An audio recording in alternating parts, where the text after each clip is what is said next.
This is Lab 2, Motion of a Falling Object. This lab deals with an object falling with a non-zero net force. In the case of this experiment, gravity and drag force are looked at. We are looking at comparisons between a computational model dealing with only gravity and one dealing with both gravity and drag force. It's interesting to look at this lab because it shows that the more relevant forces taken into account, the more accurate the result in comparison with the observational model. In the case of the model with the gravity and drag force, it is more accurate for us. The fundamental principles used includes Newton's second law, also known as the momentum principle, in which F net is non-zero. The position formula is also used to determine the new position of the object over a certain time.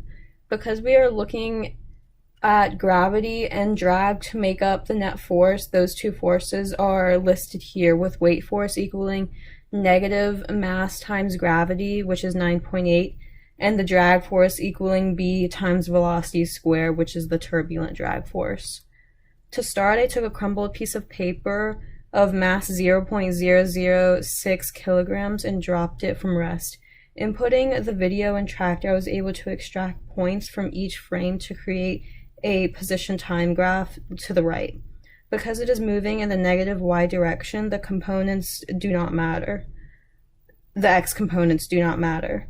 The data I extracted from tracker includes a start time of 0 and an end time of 0.668 seconds. Both the initial position and velocity were 0. The final position was 0, negative 1.50 meters, which will be interesting to compare with the computational models. This data was taken and inputted into the GlowScript starter code. For this model, only gravitational force was taken into account, which means it was just accelerating towards the ground because no force is acting against it. With the inputted data from tracker, I was able to start working in Newton's second law, which is located in the while loop, so that it can generate new positions. Since F net does not equal 0, it has to be set to the weight force, negative mg, so it accelerates towards the ground. The final position is 0, negative 2.20 meters, which is far from the observational, which was 0, negative 1.50 meters.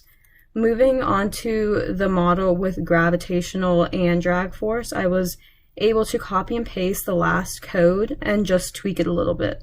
The tweaks were located in the net force because drag force was added to the equation. F net is the sum of these two forces.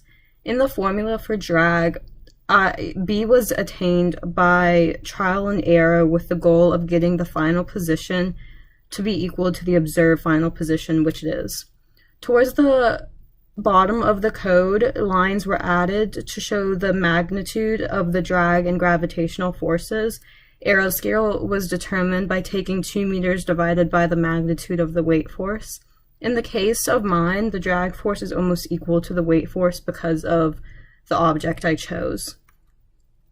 From those two models, it can be determined that the one with the drag force is more accurate. That makes sense because in the real world, gravity is not the only force acting on a falling object. Because I have used a loosely crumbled piece of paper as it falls, it catches a lot of air, resulting in a high drag force. The graph shows that because these forces are almost equal, it gets close to a constant velocity. Putting the graphs on top of each other, it can be seen that the gravitational and drag force models are closer to the observed model than the one with gravity alone. The experimental might be more curved for a few reasons, including the angle of the camera and the force applied by my hand. But still, having the drag force work against gravity pushes the green model closer to the same final position of the blue line. These curves are all below the x-axis because the object is moving in the negative y direction.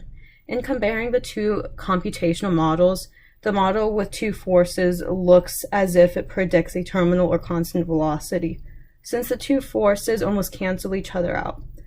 And if the object was thrown downward, it would have a different terminal velocity because it would be moving at a faster speed to begin with.